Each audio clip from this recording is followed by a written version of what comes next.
Bienvenida, bienvenido a un nuevo episodio, a un nuevo capítulo del podcast de jardinería y paisajismo. El espacio en donde encontrarás tips, trucos, consejos, noticias y novedades del mundo de las plantas para que puedas tener tu jardín más lindo cada día. Hoy vamos a continuar con aquel tema que dejamos hace un par de semanas sobre los preparados para curar plantas con otras plantas. Vimos algunos y hoy te voy a hablar de los extractos fermentados. Estos preparados llevan un poco más de tiempo y son los que hoy te voy a comentar cómo se hacen. Pero antes me gustaría recordarte que si querés colaborar con el podcast, si querés colaborar con esta causa de difusión de conocimientos dentro de la jardinería, puedes sumarte como fans dentro del podcast de jardinería y paisajismo y en la plataforma iVoox, y eso te permitirá acceder a contenido premium, al podcast que estaría embebido dentro de esto que es Aprende Jardinería, en donde semana a semana vamos viendo un aspecto más de la jardinería, de los trabajos en los jardines, del diseño de los jardines y más. Y ahora sí, pasamos entonces al tema de hoy, que es extractos fermentados para curar nuestras plantas. El más común o el más conocido, que también lo podés llegar a encontrar en algún episodio viejo del podcast, es el de ortiga. Quizás el purín de ortiga, conocido comúnmente, es el más frecuente de todos estos extractos fermentados. Pero no es el único. Y aquí tendríamos que ver si cuando queremos preparar nuestro extracto vamos a partir de plantas frescas o de plantas secas. Si obtenemos las partes vegetales, por ejemplo hojas frescas, la proporción habitual es de 1 kilogramo de material fresco vegetal por cada 10 litros de agua. Ahora en cambio, si querés hacerlo con la planta seca porque la recolectaste, la guardaste para aquella época en donde no se encontraba, entonces la proporción es entre 100 y 200 gramos por cada 10 litros de agua. ¿Y cómo se prepara un extracto fermentado? El método de preparación es sencillo. Vas a tener que utilizar un envase o un recipiente de plástico, idealmente para hacer el proceso de fermentación, y lo vas a llenar más o menos unas 3/4 partes de su capacidad. Las plantas que vas a colocar ahí tienen que estar troceadas. Lo podés hacer con la tijera de podar, lo podés hacer con otro tipo de elemento cortante, como por ejemplo un cuchillo, para que se puedan extraer fácilmente todos aquellos principios activos que están en la planta. Y aquí hay que evitar uno de los posibles errores, que es machacar las hojas. Para obtener un preparado o un extracto fermentado vegetal de calidad no deben machacarse las hojas.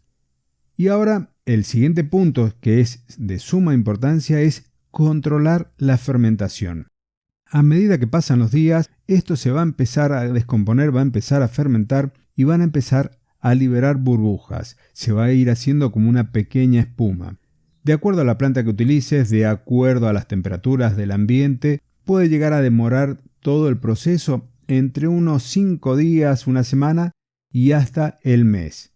Siempre que estemos con temperaturas rondando los 20 grados, vamos a estar muy bien para que el proceso de fermentación se lleve de forma correcta. Y si estás en algún lugar que las temperaturas son muy bajas o estás haciendo el preparado en otoño, por ahí podrías llegar a colocar el recipiente al sol. Lo ideal es que se haga siempre a la sombra y que esté tapado con un sedazo, con una tela, para evitar que caigan partículas extrañas, que se ensucie el material. Y te recuerdo, siempre la calidad del agua es fundamental. Elegí agua sin cloro, si es la de la canilla, la del surtidor, hacer el tratamiento que vimos en el episodio anterior que hablamos de esta temática. Dejalo un par de días para que no tenga cloro. Si es agua de pozo, fíjate que no tenga demasiados calcáreos, que no sea un agua dura. Y si tenés la posibilidad de haber recolectado el agua de lluvia, es ideal. Ahora, ¿cómo sabemos el momento en que la fermentación terminó? A medida que van transcurriendo los días y que vas agitando diariamente todo esto, esta mezcla que vas a tener entre los trozos de las hojas y el agua, vas a ir viendo que se desprenden pequeñas burbujas. En alguna que otra ocasión vas a ver una fina espuma. y dependiendo de la planta hay algunas que tienen saponinas, entonces se va a quedar como una especie de espumita blanca que no la tenés que confundir con las burbujas de la fermentación. A medida que van pasando los días, vas a ver que ese desprendimiento de burbujas va a ir aumentando y luego va a empezar a disminuir hasta que en un momento ya no haya una emisión de nuevas burbujas. Eso es el indicio de que la fermentación ya terminó. Momento en el cual vas a tener que proceder al filtrado. Y aquí, desde el momento que determinaste como final de esa fermentación, ya tenés 1 o 2 días, como mucho 2 días, para hacer el filtrado y eliminar todos los restos vegetales que están allí. Los restos vegetales, en la mayoría de los casos, podrán terminar en la compostera. En alguna especie en particular, ahí ya no lo vas a tener que hacer porque va a malograr el compostaje. ¿Qué pasa si no lo filtrás? Ahí van a empezar a producirse procesos de putrefacción y el preparado que estás haciendo no te va a servir. Cuando vas a hacer el filtrado, aquí te tengo que recomendar algo. Vas a tener que tratar de sacar casi todos los restos verdes que están ahí. Podés utilizar distintos sedazos con distintos tamaños de perforación, a lo mejor un colador plástico y luego alguna tela, para que no queden residuos vegetales sólidos. Una vez que ya lo tenés filtrado y demás, lo vas a almacenar. Y aquí te sugiero que utilices envases herméticos, bidones de 5 litros, pueden ser de 10 litros, pueden ser de 1 litro, dependiendo de la cantidad que hayas preparado y la frecuencia de uso que le des. Los vas a cerrar bien, los vas a tener que tener al abrigo de la luz y si tenés la posibilidad de conservarlos entre 10 y 15 grados, vas a tener producto de un año para el otro. En el momento que abriste uno de esos envases, ya ahí sí lo vas a tener que estar usando en unas 72 horas antes de que comience una segunda fermentación y ya el producto no sea de la misma calidad inicial con la que estuviste trabajando.